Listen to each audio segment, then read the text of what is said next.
everybody, it's your girl Kim. I'm back with another video. I hope you all have been enjoying my channel. Welcome, welcome, welcome. I thank you all so much for joining me, being here with me, learning about NCLEX, being inspired. I hope I have been motivating you all as much as possible. That's what I'm here to do. If you all don't know me, my name is Kim. I am a nurse. I am a new nurse. I've been a nurse for a few years, and I have been sharing my journey here. And for those who have been here, thank you so much for riding this ride with me. It's been so amazing, and I want to take time to thank you all so much for always tuning in, always loving my content, always got something to say. I love you all for that. But I came here again to motivate you all again, again, and again. I'm going to keep on doing that so I can let you guys understand how very important it is to, man, stay self-motivated as much as possible. I want you guys to motivate yourselves, not just me motivating you or other people motivating you. You have to feel it within you. I want you guys to understand you will get this. You have to get this. You must get this, okay? NCLEX can be so difficult for those who have not studied. It can even be difficult for those who have studied because you may be experiencing anxiety, or you just got a lot of things going on in your personal life, and life happens. Like, life be life, and for real. You guys know that. I say that all the time. And I want you all to realize that you were in school at one point. Life did not stop happening for you. You still had to continue this studying, continue going to school, and doing all those things, and you made it happen. So now that you're done and you're able to take this test on your own timing, it feels like it's a setback, but it's not a setback. It's a setup for success. Everybody has their journey. Everybody has their own season, and your season may not be with someone else's season. So if you see anybody in my comments say that they passed, please just tell yourself that you're next. Just tell yourself you're next. In the comments below, I want you to tell yourself, I'm next. I'm next. Okay? And for those who have passed their NCLEX, again, I want to say congratulations to you. I'm so proud of you. You made it happen. Now go ahead and get that job. Be able to take care of your family. Make that money, okay? Be able to take care of patients. Figure out what you want to do.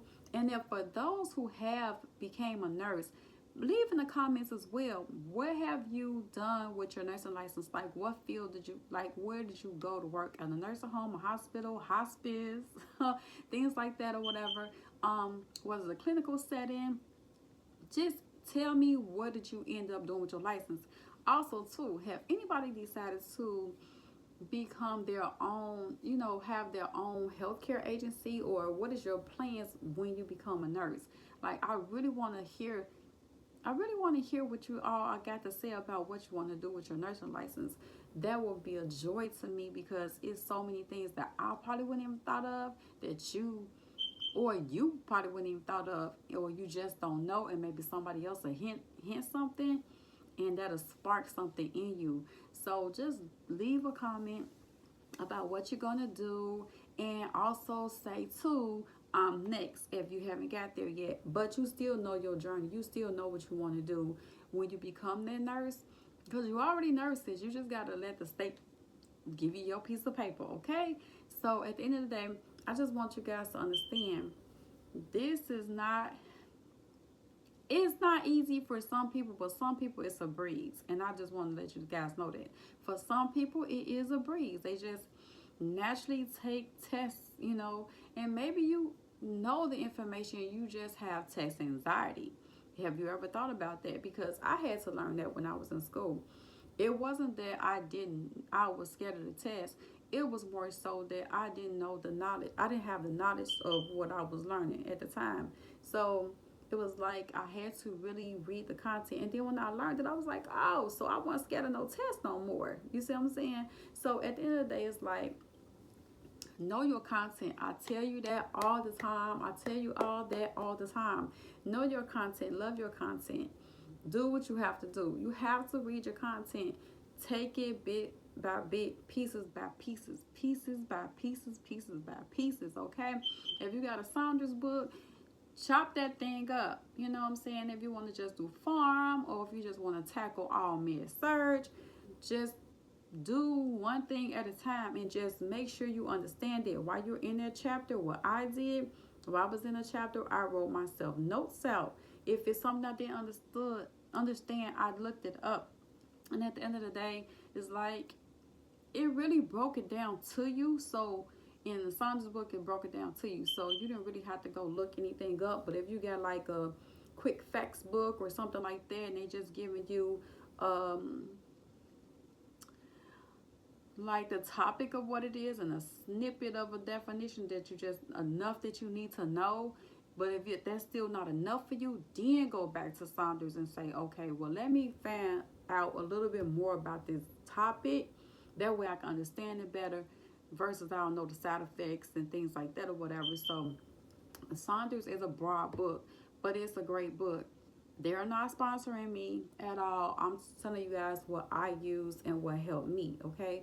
So at the end of the day, I just want to come and let you guys know that I'm rooting for you all. I'm rooting for you all, Rudy. I'm rooting for you all. This is just how excited that I'll be for you guys, that you got this. In my last video, you guys listening, reading the comments, it really touched me, and it touched me last time when I was studying myself about reading the comments, that people are just really giving up. And it's almost like I feel you in the comments when you saying this just not for me, or almost at a verge of giving up. And it brought me to tears because I really had to stop recording. Like, for real, I had to stop recording because I was really feeling your pain. And I understand that because I've been there. I promise you, I've been there. And I don't want you guys, you have to rethink your mindset. You have to say, I got to prove to them that I'm a safe nurse. You must prove to them that you're a safe nurse. You have to want this. It's nothing else in life. If you knew you want a new car, what did you do? You saved up for it? Or you didn't have to save up anything and your credit was good, but you was able to you still had to go to the dealership and say, okay, run my credit because I want to see if I can get this car, not even knowing, you know what I'm saying? And you like, okay, I know my credit is good. And even if you worked on your credit and you got it to where it was, but you still didn't know the standing of where you could be on getting a new car. And then you went there and they're like, oh my God, you're able to get a new car. You did that because you worked on your credit, unless your credit was already good and things like that. I'm just saying examples. So at the end of the day, you had to put in some kind of work, or you had to pay some payments, to do that or whatever. You had to earn extra money to get those extra payments to your creditors to pay off your bills to be able to get that new car. It's no different. Whatever you want, you have to work for it. If this was so easy, everybody be doing it. Yes, you do have a lot of people in school, and they always talk about a nursing shortage, but everybody's still in school, or everybody's still waiting to take their boards. So if everybody actually was done with school and took their boards, will we still have a shortage? I'm going to say yes, because everybody live in different states. So you can't say that we'll fill up all these nursing homes and things like that.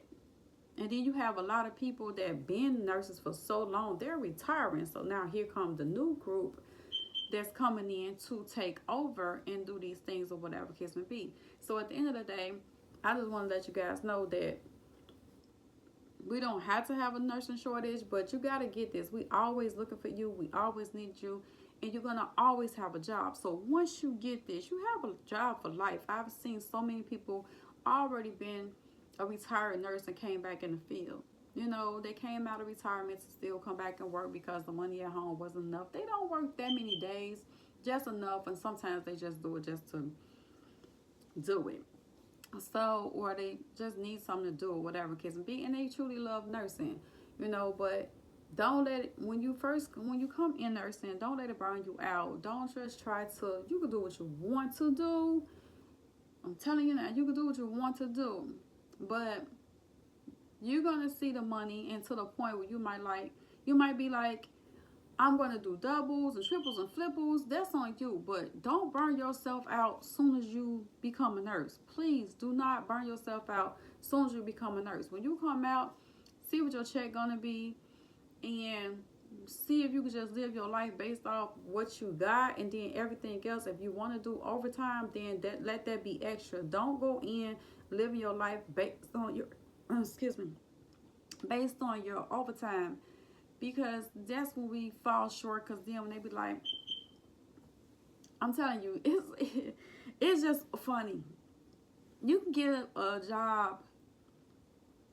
I say this because you can give a job all your time, and you can do all the overtime and everything. The one time you say no, you cannot do that overtime and you can't stay and things like that, they look at you funny. They start looking crazy. They start treating you different. That's just what I've experienced in any job. It ain't just nursing. It is not just nursing. It's any job. They start looking at you different. And I don't like that, because I've given you all my time, but then all of a sudden when I just cannot do it this one time and I'm doing something with my family, you act like you can't understand that, because they become so dependent on you and things like that. And it's not that you're not doing a good job. They just become so dependent on you. And you feel some kind of way. And you're like, okay. And then when you also look at how much they take out in taxes with your check, it don't even be worth it. Like, you'd be like, you done took back everything. So now it's like I got my regular check that I would have had before they even took out taxes over there. So you'd be like, oh my God, like for real? I just brought this home, but I made this amount. Like, Uncle Sam be getting his, okay? So at the end of the day, that would discourage you too. And that's why I'm saying I don't want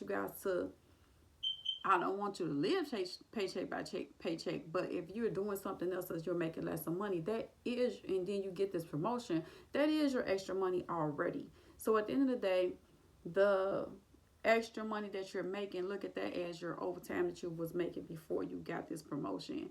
And then if you want to make some extra money, I'm not saying you're not going to even make extra more money, because sometimes some situations be mandated for you to come and do, and overtime and things like that. But I'm never in a predicament that I'm mandated to do any overtime. I'm asked. And it's okay to say no. It's okay to say no, especially if you have plans. With me being older now and a nurse, I spent a lot of my years as a CNA jumping from job to job, I don't call it jumping from job to job. I call it dollar hopping, because I jumped from one job to go make another dollar somewhere else. And that one extra dollar or $2 or whatever it was caused me more work. So be mindful of that too when you're going out here and you're making more money, but you're doing a lot of more work. Like, you got 50 hats on, and you didn't come in there to do 50 hats. You came in there to just do your job, your main hat. And it's not that you don't mind helping other people, but watch out what you do when you start helping other people. Like, it's just, those are not your jobs. Let other people that went to school for those particular jobs do their job. So at the end of the day, they're not trying to be in a nursing home and then everybody's late and things like that. And you're the nurse on the floor. You're the only nurse on the floor. And now you're the CNA. You're the nurse. You got to pass meds. You have to refill order. You have to refill orders. You have to talk to the labs. You have to go sign off on new medications that just arrived.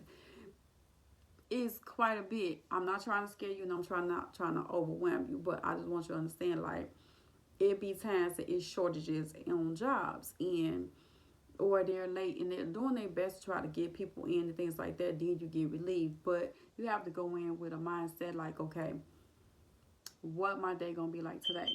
Like, I'm going in with a positive attitude. I'm willing to help everybody if they need help, and that's me. I've been in places where the CNAs was pretty much like, oh my God, you're asking to help us? No nurse asks us to help. They'll tell us they'll help us. They're busy doing them or whatever case may be. And And I get that both ways, because I do, but I don't, because we're scheduled times as a nurse to do our assigned medication schedules and things like that. But at the end of the day, it's like your CNAs are your eyes, your ears, every single thing. So you need them. So at the end of the day, they don't discredit a CNA at all. Like, they're everything. Like, they are everything. They're your eyes, ears. You're not spending as much time with your patient as much as the CNA is. They're spending their entire shift with them. You're seeing them to pass meds, and then, well, not throughout the day, because that one person may not get medication all day. So you're not seeing them again unless you're just going to check on all of them to make sure. I hope you are going to check on them and seeing them throughout your day to make sure everybody's good. But at the end of the day, the CNAs are with them all day. Like, they really have to go check on them all day. So with that being said, you probably didn't pay attention to, they probably need to go to the bathroom because you had to go do a wound. That's where the CNA come in there, where they have to send them to the bathroom because the patient put on the light.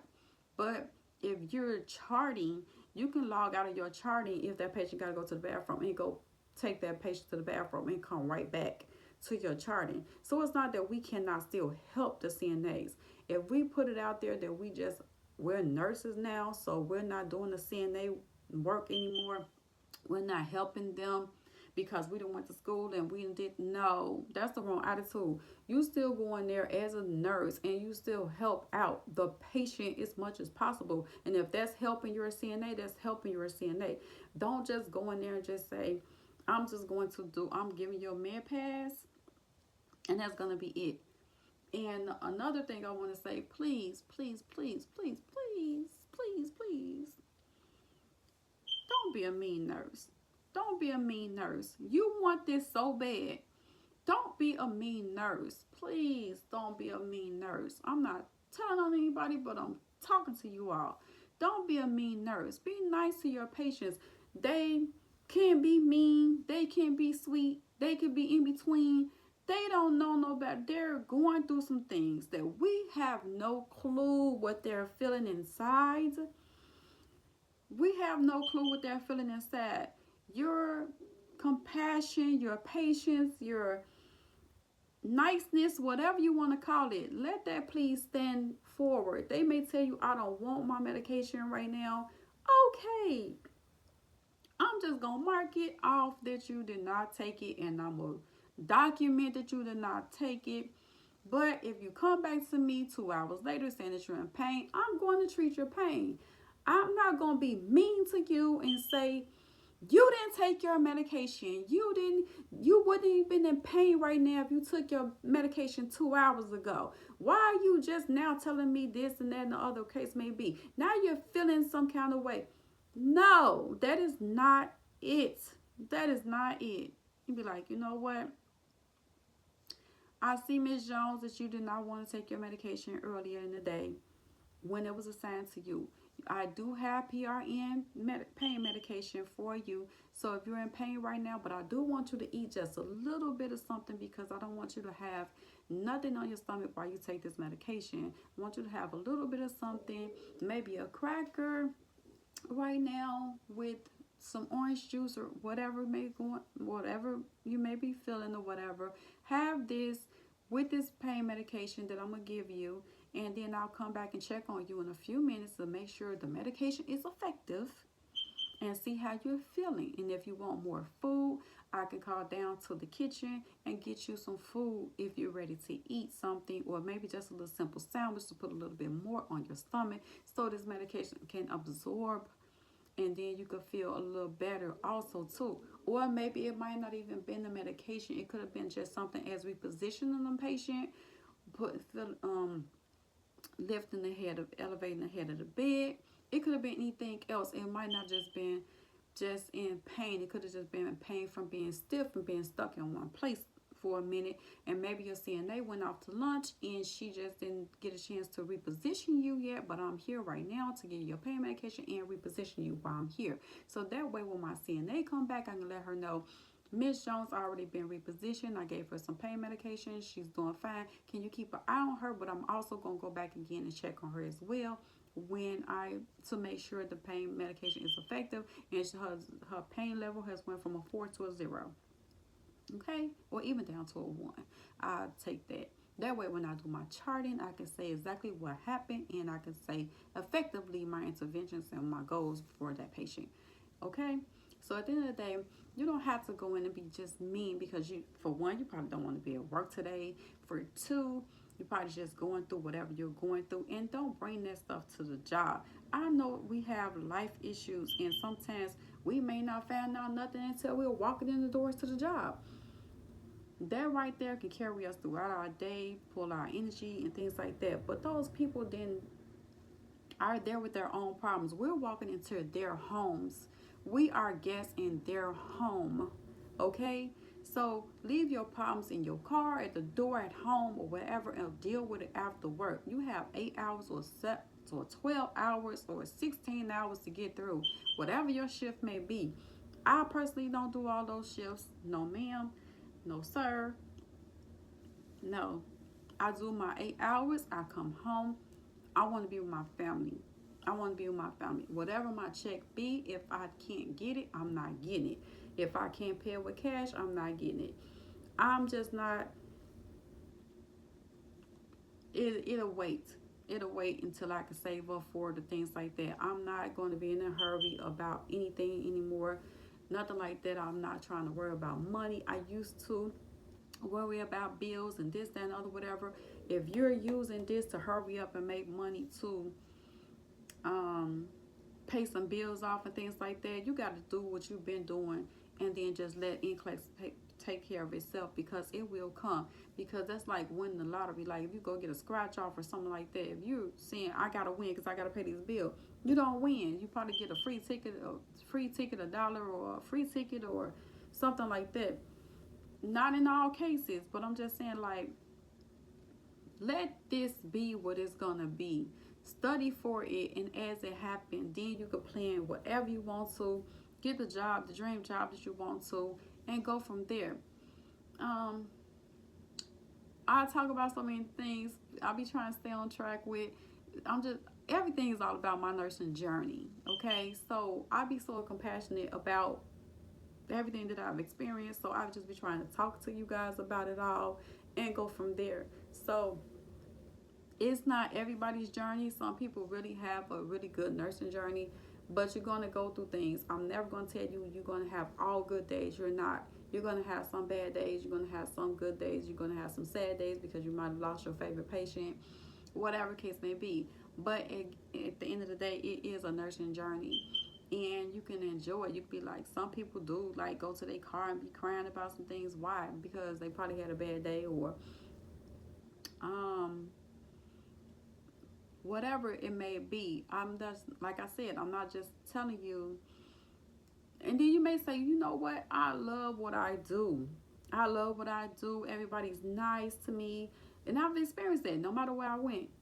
Everybody's always been nice to me. The patients, they love me. I have patients with my hospitals that don't even want to see anyone else if I'm not there. That's how it be. Like, I always don't come back. And that's love, but I have to, redirect them and let them know, like, look, we are a team, and when I'm not here, someone else will come in my place just to check on you, okay? Just to check on you and make sure everything's good with you. And then they can relay the message back to me when I get back, you know. And then they be like, okay, I will, or whatever. But if you're only going to be gone one day and then I don't see you again till 2 days later, I'll just wait on you. Whatever. But I'll be like, look, if you need anything, continue to still call my office, even though you're not allowing anyone else to come in here, but at least still call my office. So it's ways around things. You don't have to be mean and mad about things, and people might probably take you there, but you don't let yourself get that transfer energy into your system to receive all of that. You just stay calm.